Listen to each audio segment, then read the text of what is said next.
We keep finding ourselves in the same place. 6 Supreme Court justices this week told ICE and Border Patrol that they can go ahead and profile people. Roberts, Alito, Thomas, Kavanaugh, Gorsuch, Barrett. They ruled that race, language, even where you work, can all count as reasonable suspicion.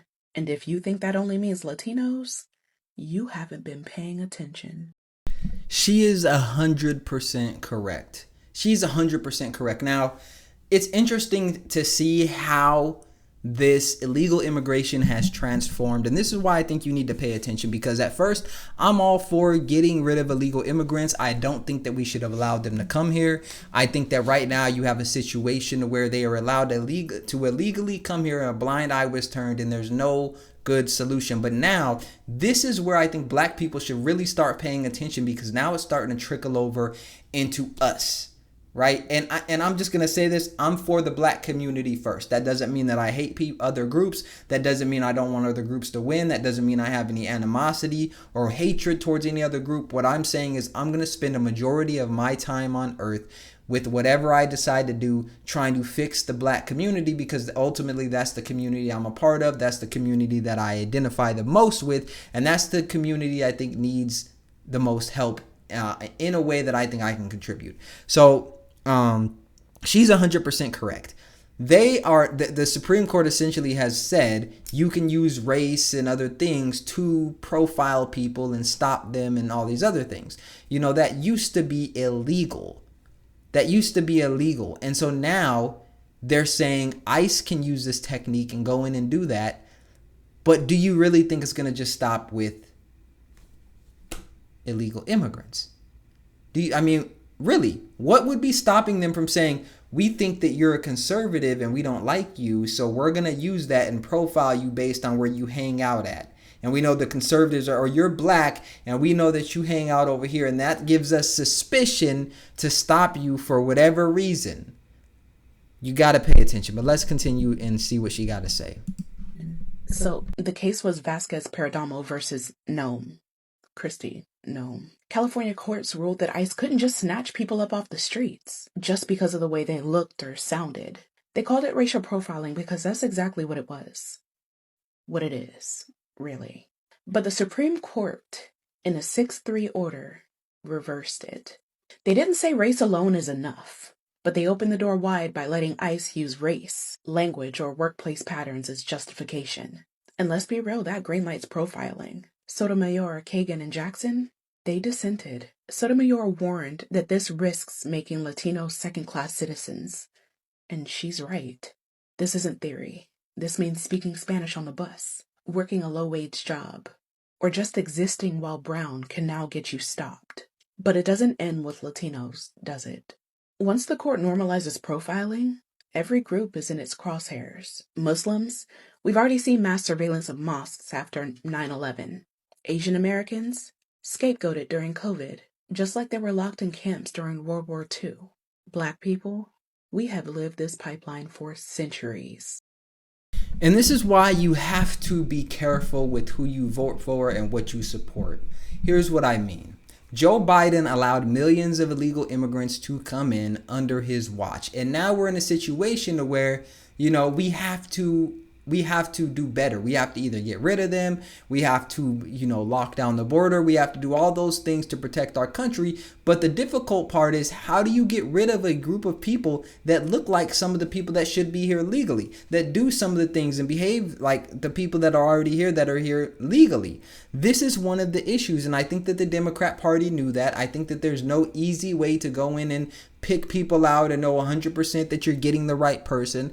This is what's been happening with the black community when you talk about stop and frisk and, we're going to profile you and you got the locks and you got this and that and you're dressed a certain way. We think that you're committing crime. We see that didn't work, and now it's being used against illegal immigrants. And one of the difficult parts is there is no easy solution here. But I do think that as the black community, we should pay very close attention to this. We should be paying very close attention to this because I agree with her. It's not just going to stop with illegal immigrants. There's something in law called precedent. So once you allow something to become precedent, it can be used in the future. So these laws that you think only apply to one group now, let's just look at the Civil Rights Act. That we know that was for black people. We know it was for black people, but then they started adding in sex and they started adding in gender and all this other stuff. We know it was for black people, but all these other groups benefited more from a bill and law that was meant for black people, and it got changed into something that it was originally not even used for, right? It was used to benefit other groups of people more than black people. And so this, I think, is going to open up the door for racial profiling to be normalized. It's going to open up the door for you to be profiled based on your political affiliation, and I don't think conservatives would be wise to support this. I really don't. We've already seen what happened with free speech under the last administration. We see censorship. We see what happens when you open the door and try to, silence people or try to pick on one group of people. We see that it spans out and it doesn't end well. It does not end well. And so, I don't think it's worth it. Honestly, I don't think it's worth it to accept racial profiling.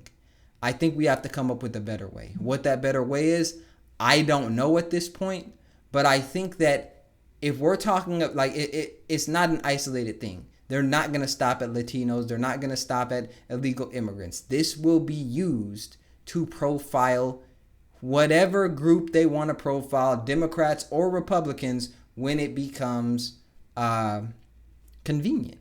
But let's hear what else she got to say.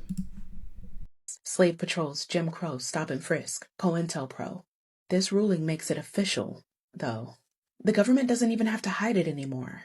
And history is clear. Once the state is allowed to target one group, it always expands. Fugitive slave laws gave patrols power over every black body. Japanese internment was justified as national security. McCarthyism dragged anyone accused of being different through show trials. Now it's ICE and Border Patrol, all with the Supreme Court blessing it. Today it's Spanish speakers in LA. Tomorrow it could be Sikhs in Queens, Nigerians in Houston, or Muslims in Detroit. The precedent is the point. So don't get comfortable thinking that this is someone else's problem. Roberts, Alito, Thomas, Kavanaugh, Gorsuch, Barrett just wrote a permission slip for racial profiling. And once the state learns that it can seize power through fear, it doesn't stop with one community. This ruling isn't about immigration. It's about control. And history tells us, once they test it on the vulnerable, the rest of us are next. I'm not finna lie. She cooked. And I 100% agree. I don't think that legalizing racial profiling should be something that we tolerate. I don't think that it's something, and here's the thing, right? We like to say, not me, but I hear a lot of conservatives say, we're past race, I'm colorblind, I don't see race. But then why do you need to allow racial profiling if you don't believe that race is a thing? And this is one of the things where I say, conservatives like to say that racism and race doesn't exist until they need to use it. So it's okay for you to use race, something that you believe isn't really a big factor, to go in and take people off the streets that you want off the streets, to take people out the country that you want off the country. But then you'll say that race isn't a thing, but then you'll use it when you want to use it, when it's convenient for you. So to me, that's kind of hypocritical. But also, right, and here's the important thing. Today it's race. Tomorrow it's political affiliation. It's the way you think. We know that, okay, you dress like this or you act like this, therefore you're a conservative. So, and we already seen what happened. If you were a Trump supporter 2-3 years ago, you could justifiably be beat up on the street and nobody would care. You could justifiably be fired from your job if they found out you were a Trump supporter and nobody cared. You could justifiably be spoken about in the most disgusting ways, and it was cool because we didn't like who you supported, right? Not me, but just, the public. We didn't like who you supported. Just look at what's happening right now in America with free speech. You speak a certain way, that gives us ground to do whatever we want to do to you. And so I don't think this is a good thing. I don't think the Supreme Court should be voting to legalize racial profiling or profiling. You know, I could understand maybe the profiling based on your location and where you're hanging out, but even to me, that's a slippery slope. But you know, it's interesting to see how we're willing to take rights away in order to get our way. In that case, you know, why are we against reparations? Why are we against reparations? Because that's what I keep hearing, is that we shouldn't do reparations because you're violating people's rights today for something they did not do because of something that bad happened in the past. People snuck into the country and got into the country illegally in the past, but now we're violating not only, you know, I don't want to say illegal immigrant because I don't know what rights they actually have, but you're violating the people's rights that are here because we know that you're not going to profile people 100%. So what's going to happen with the people you profile incorrectly? That's my question. But let me know what y'all think in the comment section. I'm really interested to hear. Make sure you tap in, hit the like button, subscribe to the channel. My name is Fitz, and I will see you in the next video.